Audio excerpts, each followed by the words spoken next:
Hello everyone! So today I'm super excited for this video. So after 8 years, I finally went ahead and I bought myself some professional watercolours. So yeah, like I said, 8 years of liking watercolour and using watercolour. I have only ever used student grade, and I'm not knocking student grade watercolours. I have been, like I said, using them a long time and I've made plenty of paintings that I love with them. But I wanted to try professionals and see what they were like. So I thought I would create a video of me using them. So the first part of this video is me doing swatching, and then I will just do a voiceover and come in and talk a little bit about them and what I thought of them. The first swatch is Winsor Yellow. This lemon yellow was so beautiful and it was very bright. I mean, it's got lemon in the name, I expected it to be bright. But no, it was so beautiful and rich and creamy. The next swatch is Winsor Red. Well, actually, no, that's a lie. The next swatch wasn't a Winsor Red, it was a Winsor Orange. And I'd like to apologise to that orange. I forgot to record footage of it. So, yeah, so technically Winsor Red is actually the third swatch, not the second. The next one is Winsor Violet. And the Winsor Violet was so beautiful. I don't want to be dramatic, but I want to use the word mesmerising. I thought it was so pretty. It was such a deep and dark violet. I can't wait to use it. And now moving on to the Winsor Blue. Although you'll notice I messed up the swatch, so I ended up trying again. But I thought it'd be funny to keep in that little bit of the video of me messing it up. But no, I thought this was such a gorgeous blue. I can picture many nautical paintings or underwater scenes or even a beach scene that I could do with this colour. So looking forward to using that in the future as well. Now we're on to Winsor Green, which is a yellow shade. This one really interested me because it was almost luminous in my opinion. So now we're on to the set that I was most excited about, which is the Earth Tone set, and we're swatching Naples Yellow. All the way through it, I kept wanting to call it Maples Yellow. And now we're on to this beautiful light brown, which I thought was gorgeous. I'm already imagining what birds I could paint with this colour. Now we're on to one of my favourite greens, which is olive green. And if you stay through the video, you'll hear a story about this olive green. Now we're on to probably my favourite colour, which is this green. And I think it's pronounced Periline Green. Forgive me if I'm wrong. Another beautiful colour, but the name confused me. Caput Mortem Violet. I think that's right. I hope so. And then a classic Van Dyke brown. One of my favourite browns. I use it in my Cotman set all the time, so I know this one's going to get used a lot. And now we're on to the swatches from tubes that I bought individually.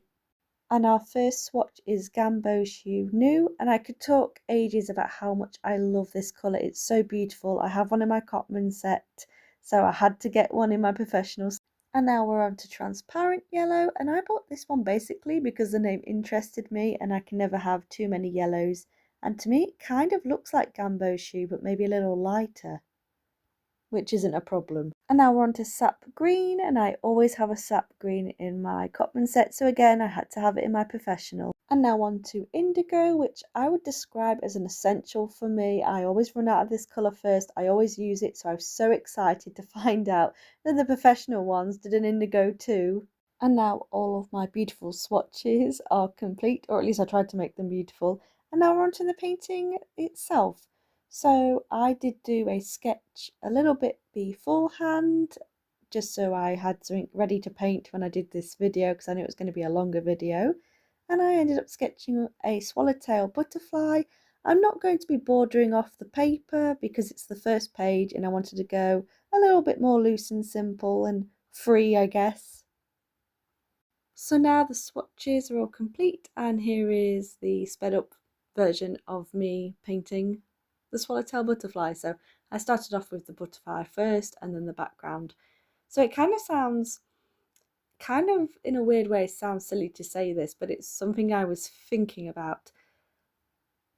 Even though, like I said, I've been painting for 8 years, so I think I know quite a bit to make adequate paintings, I guess is the best way to put it. Like, if you ask advice about watercolour, I'm definitely going to be able to give you more advice than if you ask me to give you advice about pencils. But this kind of using professional watercolors kind of felt like really new territory, and I was actually quite nervous about using them. So before I even decided to press record on the video that you see me doing now, I spent a lot of time sitting there trying to think, do I paint the background first? Do I paint the butterfly first? How am I going to approach this? And I ended up having to kind of just sit back and think to myself, well, just paint how you would normally paint with your other watercolors. Just do how you would with them, don't overthink. So I ended up painting the butterfly first, and I used Naples yellow, which happened to be a perfect colour for the wings. It matched. I did water it down a bit, and I did use a little bit of Winsor lemon yellow just to kind of add a little bit more of a striking yellow for the corners of the wings. So that's what I ended up doing. And yeah, so I used Maple yellow, the one that I kept wanting to call maple yellow. I don't really know why, but that kept sticking in my head. And then when I was working on the wings, I kind of did a mix of wet and dry and wet and wet. So I did I did wet on dry first when I was doing the wings, and then later on I ended up adding loads of water and doing a bit of wet and wet technique, because that's just one of my favourite ways to work. So I did a bit of a mix of everything while I was trying to get a feel for these new watercolours. So now that the first layer of watercolour is down on the Swallowtail itself, this is just me picking my colours for the background.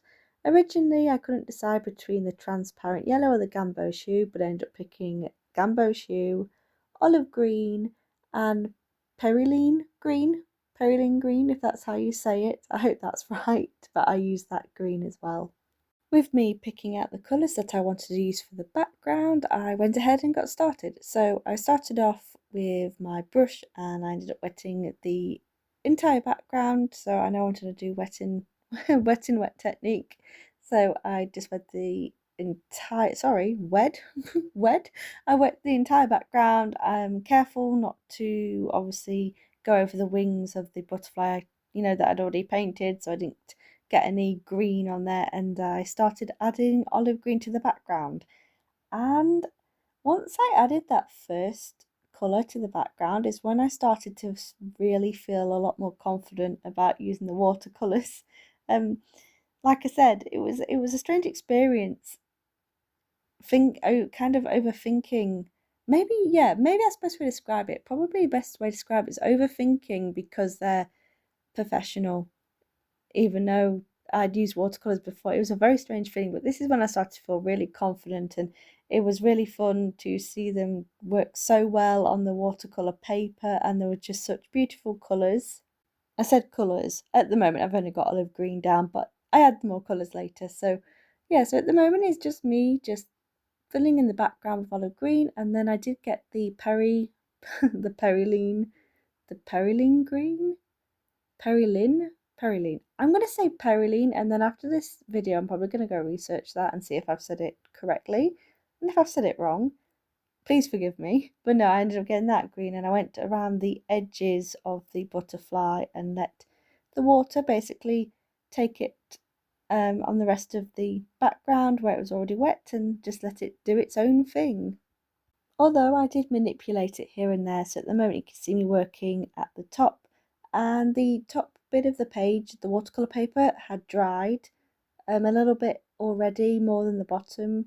It was kind of more damp than wet now, so I did kind of have to work the paint a bit more around to get it to flow and kind of do its own thing. So there was a bit of a interference with me trying to get that to work, and then I ended up getting perylene green again by itself. So beforehand I think I had a little bit of gamboge mixed in with it, but now I've got perylene green just as itself to get an even darker layer. And I basically did the same thing. I went around the butterfly and basically let, again, the water take it, let it do its thing, so it spread out in the background. Here is a little close-up of how the background turned out. So you'll notice there is a watercolour bloom or a cauliflower at the bottom of my paper. I know a lot of artists talk about how to prevent that, but I left this and didn't fix it, I'm doing air quotations, because I loved the texture and interest it gave to the background, so I was very happy. So to get the teeny tiny details, I switched to a little tiny detail brush. So with my tiny detail brush, I'm going to work on the blue part. Well, it's kind of blue, it's almost like a blue dark grey detail on the swallowtail butterfly's wings, and I used indigo and a little bit of Winsor blue to get a bit of more of a blue tone rather than just indigo, and I was a bit clumsy with the tiny paintbrush. And I also noticed that the detail brush seems to hold less water than a bigger brush.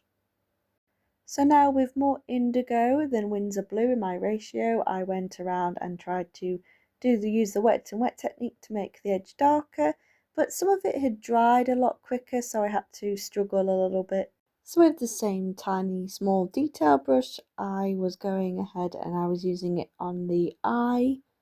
I think it's called an eye. It's called an eye on a peacock. Is it called an eye on a swallowtail? I'll have to look that up. So I was using the tiny detail brush to use that. And I was being very, very careful and trying to be precise to make sure I didn't make a mistake.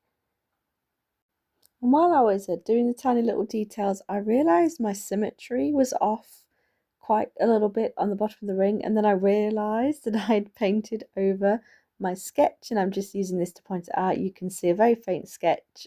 Okay, so I just wanted to pop in here and chat a little bit. It's a couple of days later, so I'm doing this as a kind of like a longer video, I guess.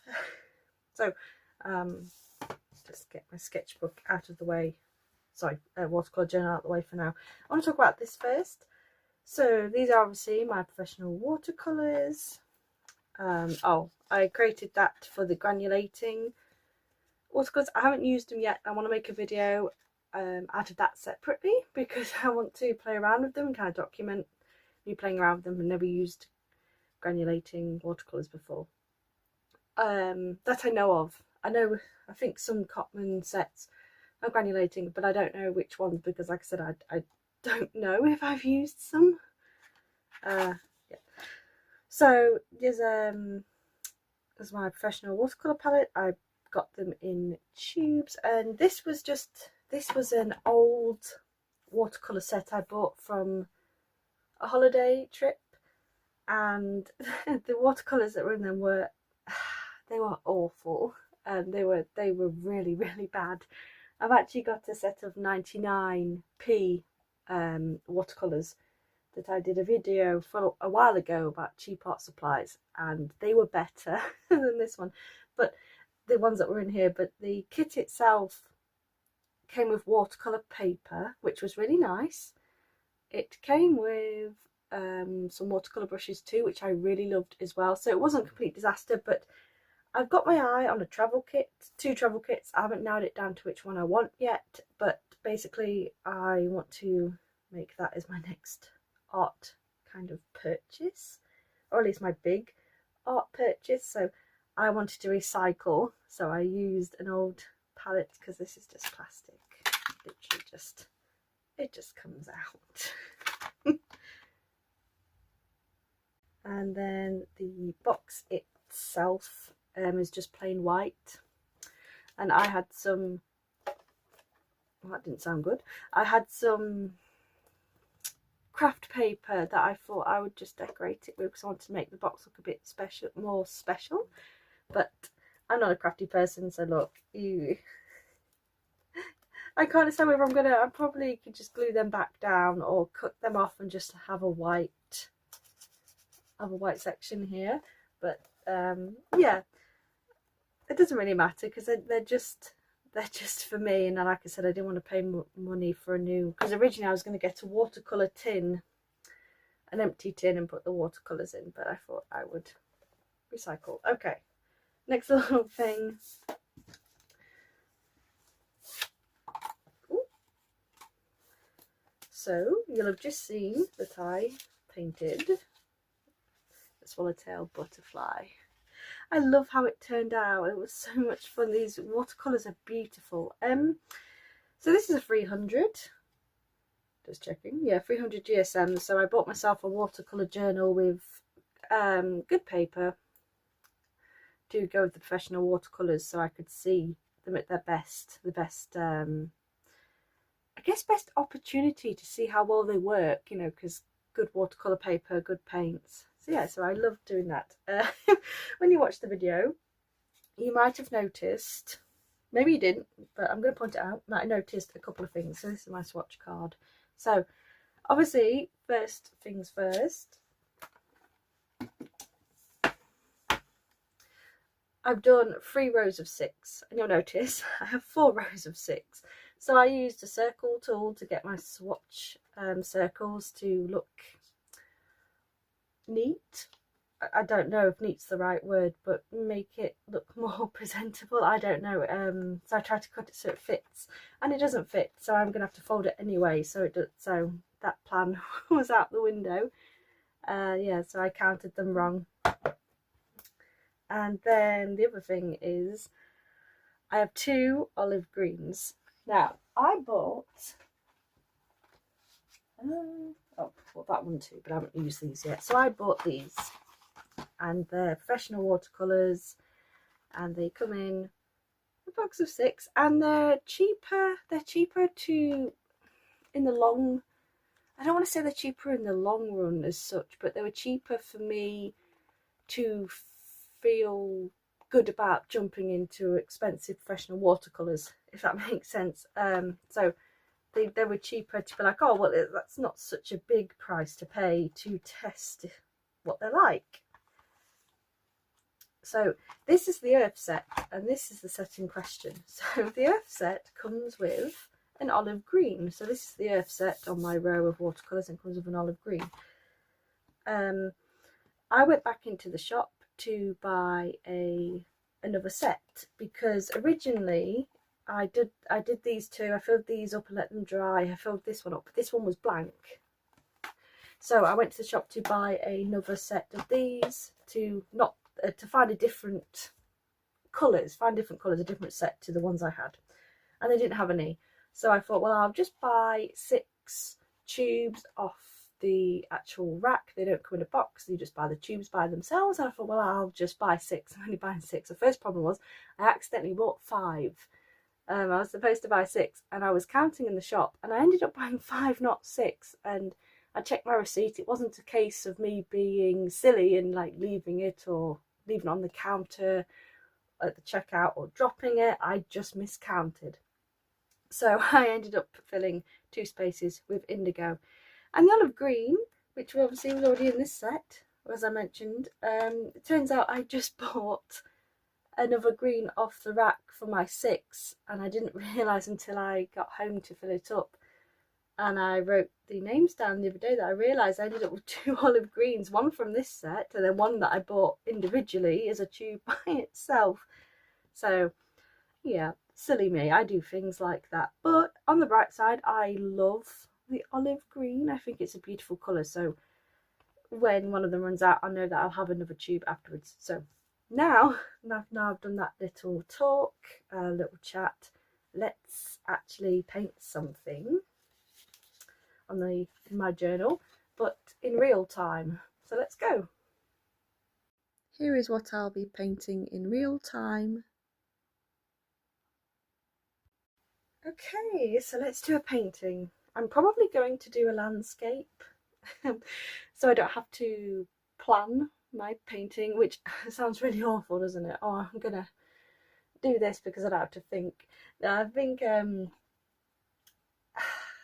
choosing a landscape is probably best because they come so naturally to me. I can just paint a landscape nice and easy without having to look at references, I suppose, because when I do, so I'm just getting some paintbrushes, when I do my beetles and my bird, kind of my insect, or I don't know, my painting illustrations is the best way to put it, like my swallowtail, I use references so I know what the butterfly looks like, or like the patterns and the designs, but the painting isn't actually a replica of the reference. So I don't know, it's not like I'm actually painting the photo, but I'm using the photo to see what the wings look like. But when it comes to landscapes, I don't need any reference. I can just paint them pretty easily, and they're just like something that I don't know, can paint without much thought, is the best way to put it. Now where's my, oh there it is. Sorry, I'm still digging for paintbrushes. Okay, this one. I'll go for these. Ooh, sorry, that was loud. I'll go for these three. So yeah, these obviously are I've had these for a bit, but they're oh gosh, these are paintbrushes for my kids set, and I actually really like them, and I use them all the time. So that's something interesting for you. Okay, so this palette is probably quite big to fit in frame, but that's why I have these, so I can tell you what colour I'm using. That's why I live doing real time. I can explain what I'm doing, but it also means having to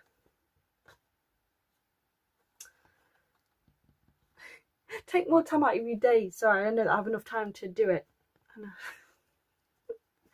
Okay, so let's take my brush, and I'm going to start by just doing a line across where one bit will be the sky, and to border off my page, it's literally just sellotape. I found it, if your sketchbook isn't watercolor paper, using ordinary tape, obviously you do run the risk of ripping stuff, but I found that if you have like a good watercolor paper, they tend to not rip as much. I know a lot of people use like masking tape, I used to, and washi tape, but I'm just using ordinary tape. Right, okay, so for my colours, I'm going to use New Gamboge, one of my favourites. Even in my cotton set I have a gamboge. Use that. And I love the transparent I love the transparent yellow. I took a chance on transparent yellow. Because I do a lot of nature paintings, I never can have too many yellows, so I ended up doing a transparent yellow, and it's almost like gamboge hue, but a little lighter. So I know I'm gonna have fun with that one. Okay, so New Gamboge hue, I'm going to just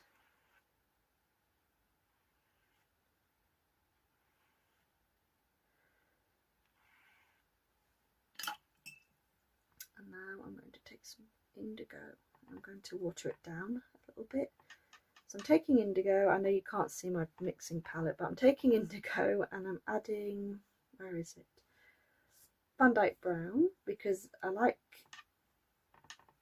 indigo and Van Dyke Brown make a nice grey.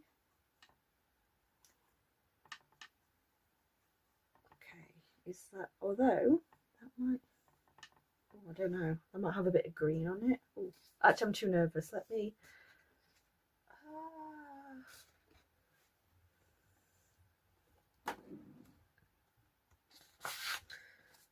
I've scrap paper under my desk for things like this. Well, that might be nice. Let's add it anyway and hope for the best.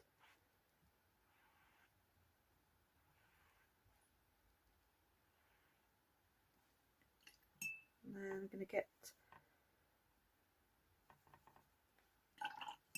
gamboge hue. I'm going to wash off my brush properly because that's had some grey on it.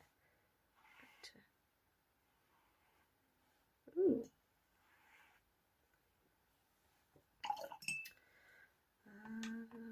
Okay, so the grey obviously is overpowering a lot of the colours. I'm going to add some more gamboge hue. I'm just going to dot it back in. I say dot it back in, I'm sort of dragging it back in. Okay, right, so that's looking nice. Right, I'm going to use Gamboge again, but I'm going to mix in my olive green, one of my olive greens. A bit more Gamboge.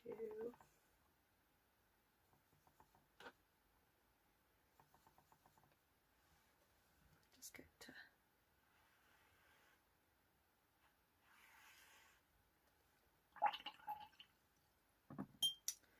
and now I'm going to add permanent sap green, which is this one, and I'm going to mix that in with the Gamboge and the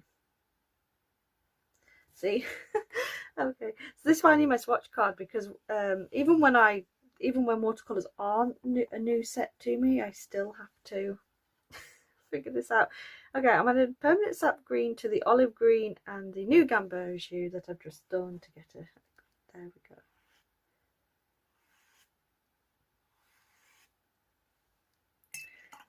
And I do like that dry brush technique. Gamboge.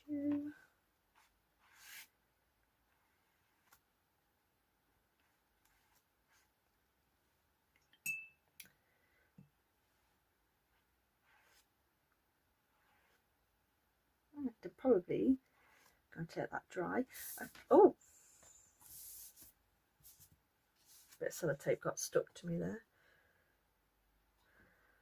I really like the Periline green. Now, is that how you say it?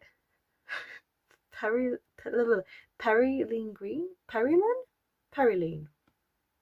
I'm going to research that afterwards. If I'm saying it wrong, I'm sorry. I really like that one. So I'm going to take some of that green. Hope that I'm saying it right.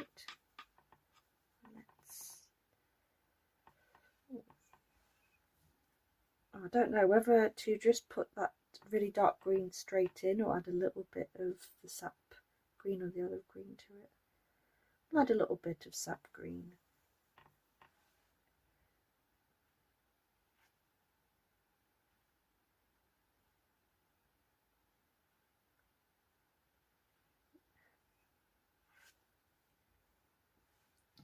Oh, I like that. Gamboge. Just a little bit. I'm watering down my Gamboge.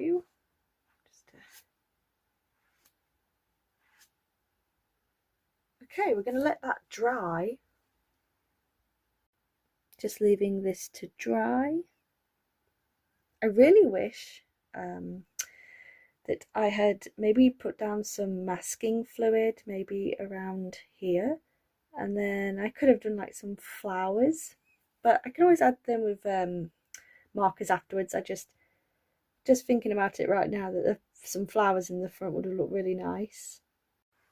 Right, so we are back, it's dry. Off camera I mixed Periline green, I hope that's how you say it, and permanent sap green with a tiny bit of Gamboge hue in there to make a darker green.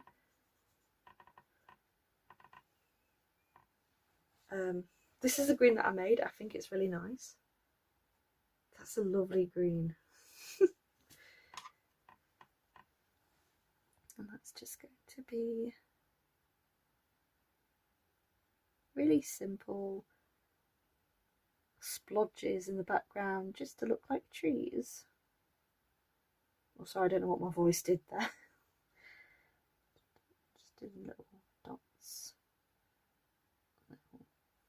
little shapes. I find that super fun and super easy to do little simple trees in the background, as you just do basically dab with your brush like that. So might be a bit of a risk. I might actually dry off my brush a little bit, but sometimes if it's a darker colour, I like to have a damp brush and kind of touch the paint a little bit just to get a bit of a darker shadow under the tree line that I've done. Oops, oh, I didn't mean to do that. I accidentally pulled up some of the watercolour underneath. Hang on. Just do this. And hope I don't regret that.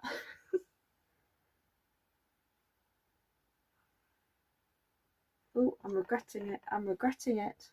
Stop, stop, stop. Yep, we're leaving it there. We're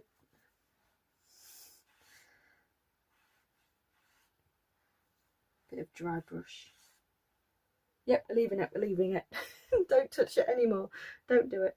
I want to, but don't do it, because right now it looks fine, and I really shouldn't do it, but I want to add a bit of gamboge here with a bit of wet and wet to get a bit of that green back.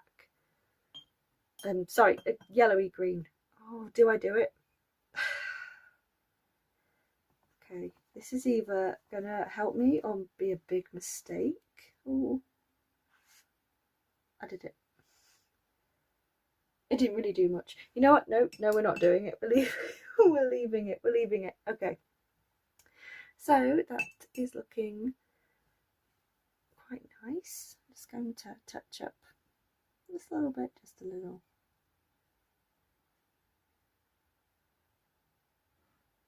I mean, this is quite a simple painting, but to start out just doing sorry, I lost my train of thought. Sorry. It's quite a simple painting, but I think it works really well for just obviously practicing with new colours. And I say new colours, I mean, I've been painting for a while, so I know how to use watercolours. It's just because they're professional. I don't know, I just, you know, start out with something simple. I like that. Okay.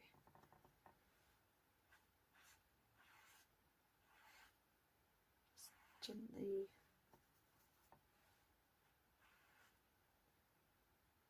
Okay, right. How am I going to do this? So, how am I going to use this to cover up, hopefully without it smudging too much on this. Oh, and it, oh, I forgot about that. Well done. I've put splodges in the sky. It's alright, we'll pretend they're birds. We'll pretend they're birds. They're just birds. I'll probably add a bit more shape with a rigger paintbrush to really try and emphasize that they're birds and not just a splodge, because I didn't check that my other swatches were dry. These are things that I do without thinking. Right, I've got red. I've got Winsor red already in my mixing tray, but I'll just add a bit more just to get it brighter. And let's see if we can, like I said, it would have been helpful if I had thought at the start to do masking fluid, but I didn't. But this might look strange. I'm trying to protect the other page as well. Okay, I'm going to do this sparingly. That's it. That's enough. That's enough.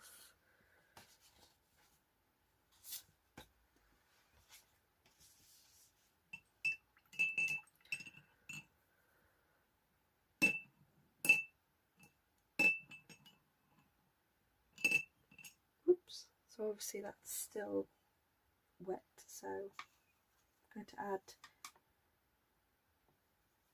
Perylene green that was already on my palette. Some bit of gamboge hue and maybe kind of, oh,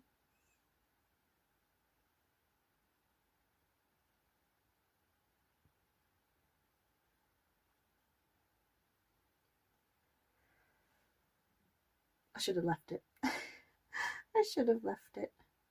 I think maybe at the red bits, I should have, the reds are meant to be flowers, I should have just left it as a simple landscape. But here we are, this is what we're doing, and I've managed to get red in the sky. But we're here.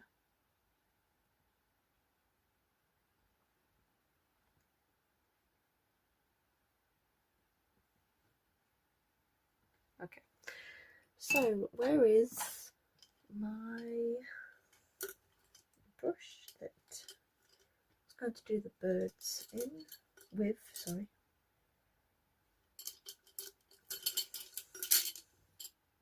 I swear I saw it.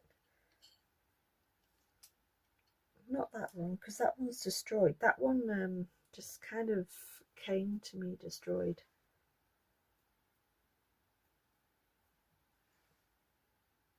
I know that there's things you can do to make them retain their shape, so I'm probably going to do that for that brush. Where is it? I know it's here. I saw it. You know what? Okay, we're not going to use that brush. We're just going to use my tiny, tiny detail brush. Otherwise, I'm just going to be searching for that endlessly. It's going to get an indigo. Tiny bit of indigo. Van Dyke brown to make it really, really dark more than blue. Sorry, make it grey more than blue.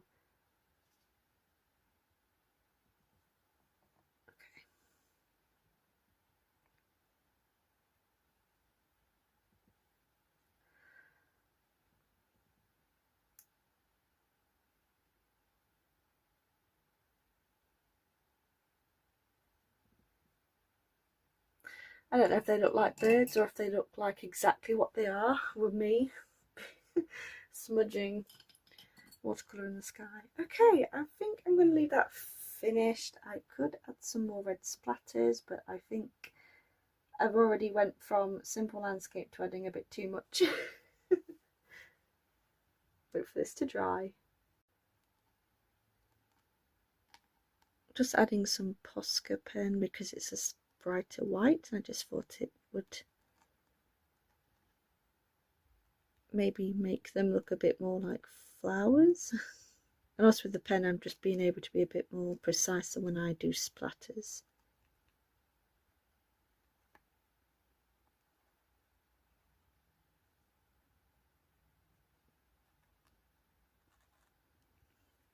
So much for just leaving it as it is. Sometimes when you add these little details, you run the risk of obviously overworking, and sometimes when you add those little extras, can actually make it. Also, here is my little birds that started off as a smudge. I don't think they look too bad. I was wondering if I would have to change them or add a little bit to them, but I think no, they can pass as birds. Okay, so I have called it finished. We're not going to mess about with any overwork it any more than I probably already have. I do regret this bit, but it does. I think it's still I still love it. It's beautiful painting. I'm happy with how it turned out. I just these bits. I think I should have just left it as the simple landscape it first started off as. I think it would have been nicer. But now we're going to take off the tape. We're going to see. Ooh, no, we're not. We're not going to take off the tape because I can't figure out how. Oh, okay. What's happening? Oh, it's got stuck together.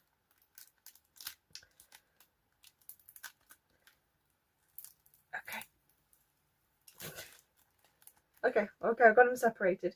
If you come to my channel to have satisfying tape peel, I am not the person.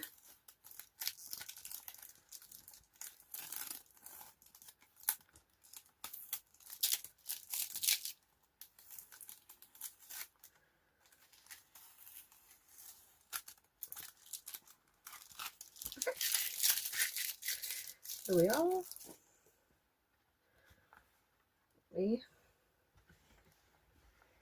There is the painting. I love these watercolours. I've seen, when I was researching a bit of watercolours on which ones I should get, and people as advised with professional watercolors. I saw a lot of people say that they, once they had professional watercolors, they find it very difficult to go back to a student grade set. So we'll see if I end up falling under that category.